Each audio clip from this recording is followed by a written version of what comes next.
Hi, we'll be presenting about the law and regulation of Islamic banks, in particular Shariah governance. We are from Group 5 and we have 5 members, which are me, myself, Aji Kumar Alaki Ravindra, Lai Sui Ping, Maria binti Abdul Manat, Muhammad Firdaus bin Mat Isa, and Siti Nur Alisa Jasmine Balkis binti Zainur. Hi, my name is Aji Kumar Alaki Ravindra and my matrix number is 289776. I will be introducing Shariah governance. Shariah governance is an important aspect of an Islamic bank's corporate governance. The main goal of Shariah governance is to ensure Shariah compliance and also strengthening the public confidence in the integrity, management, and commercial operations of Islamic financial institutions. In Malaysia, the Shariah governance framework for IFIs was implemented in 2011 and has played a crucial role in ensuring that the Islamic finance industry in Malaysia develops in a stable and orderly manner. The framework has resulted in an institutionalization of governance structures, rules, and processes to encourage end-to-end Shariah compliance in Islamic financial transactions. There is a religious board comprised of Shariah scholars, known as the Shariah board, which are used to ensure all the operations carried out by IFIs are Shariah compliant. In the IFI, the Shariah board is regarded as the most significant component of a Shariah governance structure. The board serves as both a supervisor and a consultant to the IFI. By providing advice and opinions, the Shariah board has a significant day-to-day impact in the practices of Islamic finance and the activities of the Islamic financial institutions. Currently, Shariah scholars are confronted with new concerns and challenges due to an absence of a well-defined framework for Shariah governance. The creation of a comprehensive Shariah governance structure appears now to be more important than it ever has been before due to the rising of the Islamic finance industry. Good morning to doctor. My name is Lai Sui Ping and my matrix number is 284617, and now I will present modus operandi and mechanism used. Shariah governance framework is a mechanism used by Bank Negara Malaysia and the Islamic Financial Service Board to ensure that every financial activity carried out by the Islamic banking institution complies with Shariah principle and provide guidance to the board in conducting banking operation. There are several standards that must be complied with by banking institutions as follows. Section 1. General requirements of the Shariah governance framework. The IFI is responsible for establishing and implementing a robust Shariah framework, ensure that all activity carried out to comply with Shariah principle. Section 2. Oversight, accountability, and responsibility. The IFI should list the responsibilities and duties of each key function to implement the Shariah governance framework effectively. Section 3. Independence. The SC should have a freedom in making any decision and carrying out their duties. The board must recognize the independence of the SC and ensure that the judgments made by the SC are not influenced by any party. Section 4. Efficiency. Officials should have appropriate qualification and constantly improve their knowledge based on the latest developments. Section 5. Confidentiality and consistency. The SCs must not misuse confidential inside information and must keep such information properly so as not to harm the business operations.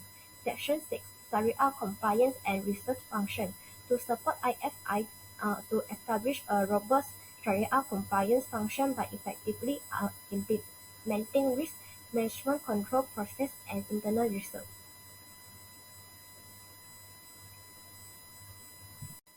Next is Shariah review. Regular assessment of Shariah compliance on activity by qualified Shariah officer. The qualified Shariah officer must obtain bachelor degree in Shariah and include study in Usul Fiqh and Fiqh Muamalat. The function of SOR examination and evaluation, remedial rectification and control mechanism to avoid Islamic finance recurrences. The scope will be the overall business operation and including end-to-end product development. The review process should cover but is not limited to the following.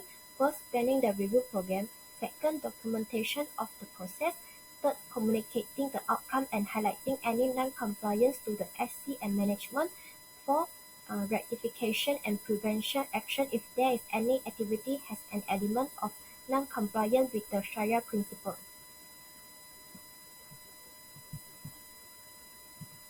Next is Shariah audit. Shariah audit refers to periodical assessment from time to time to provide independent assessment and objective assurance to add value and improve the degree of compliance. The main objective is to ensure a sound and effective internal control system of Sharia compliance.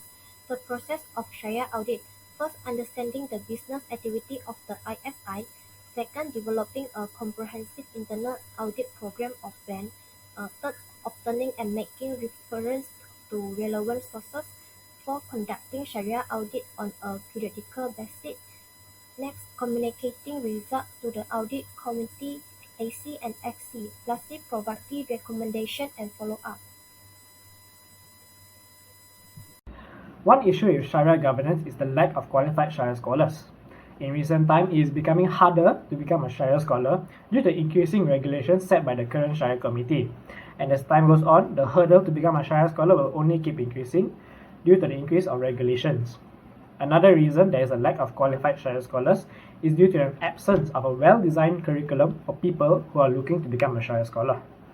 In recent times, the Accounting and Auditing Organization for Islamic Financial Institutions, AAOIFI, have launched a Certified Sharia Advisor and Auditor Program, shortened to CSAA, to provide a proper education curriculum for Sharia scholars.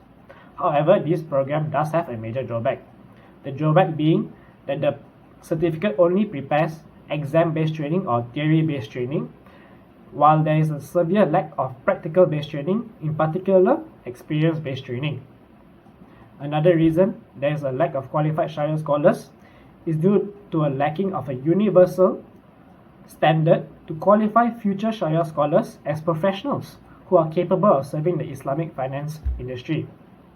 One example where the lack of set of standards have caused issues is in the country Bangladesh. Currently, the Bangladeshi Central Bank has released Sharia scholar selection standards.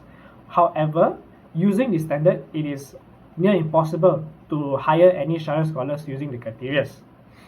This is because an applicant must have a minimum of 3 years of experience teaching or conducting research in Islamic finance. As well, they have to have a postgraduate degree in Islamic studies. Also, they have to have a good command of Arabic language. Furthermore, the candidate for this position has to have a position on a Sharia monitoring committee for a minimum of 3 years, or they have to be a member of a fatwa board providing Sharia resolutions for Islamic financial concerns. These criteria automatically eliminate any scholars who have never been a part of a Sharia committee. Next, we proceed to my slide, which is adapting Sharia governance to solve the issue in Islamic.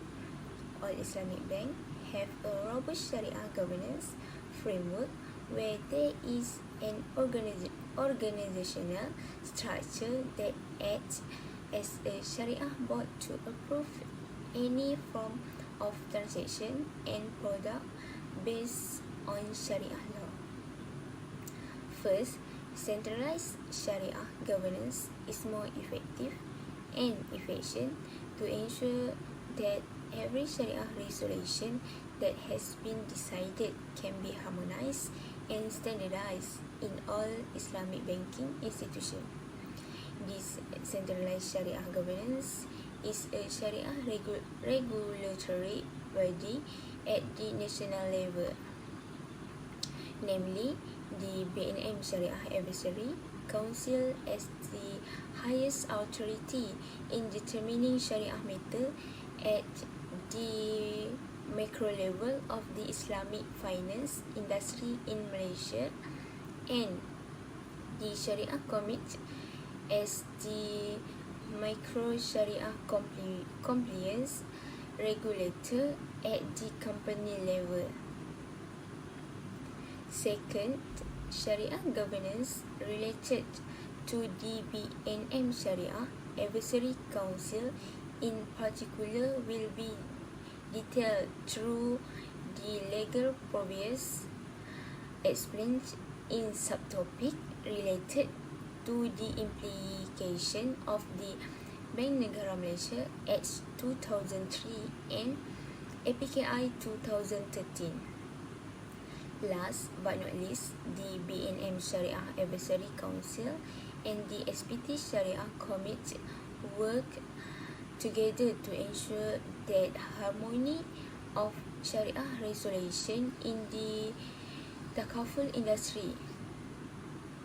Overall, every Shariah issue and problem in Islamic finance, whether at the BNM level or at the SPT level, require support, mutual advice, and exchange of view to strengthen Shariah compliance in the Islamic finance industry.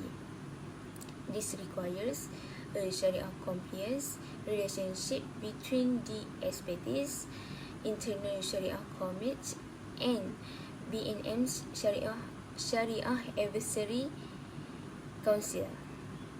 Isa with notice number of 288669. Today I will be explaining about four mazhab opinion and scholar view regarding the issue of lack Shariah scholar. So the issue of lack of a scholar is not a problem for four mazhab, since the creation of four Sunni law school is to develop a high quality Islamic Shariah scholar. However, this motivates a few Shariah experts to offer their insights and comments on the issue of Shariah scholar shortages. According to Yakubi, a board member of the Bahrain-based accounting and auditing organization for Islamic financial institutions, the lack of suitable qualified scholars raised concerns about the ability of the Shariah Supervisory Board to provide sufficiently testing methods and monitoring. He also mentioned that being a scholar is difficult. Scholars must be expert in Islamic law and Islamic finance, as well as have a full understanding of traditional law and banking system. On the other side, the head of Shariah structuring at one of the world major banks, who spoke on the condition of anatomy, disagreed with one scholar, which is Dahlawi, on what it takes to be a scholar. Dahlawi claiming that scholar must have at least a degree and 10 years of experience. According to the head of Shariah law, students should learn through apprenticeship with scholars and Shariah experts who can trace their learning back to Islam beginning. Next, I would like to present about the solve and future recommendations regarding law and regulations of Islamic banking system. Firstly, expanding nationwide. First of all, lately, Islamic banking frequently faces the issue of developing adequate laws and regulations to meet incoming demands for services. It based on Islamic Shariah principles for their customers. Therefore, Islamic banking activities should be expanded nationwide. By expanding nationwide, they need to increase the volume and diversity of cross-border transactions in goods and services, also international capital flows. It must be through widespread dissemination of technology. Besides, they also need to increase progress in digital transformation so that it can close the wide technology gap with conventional peers.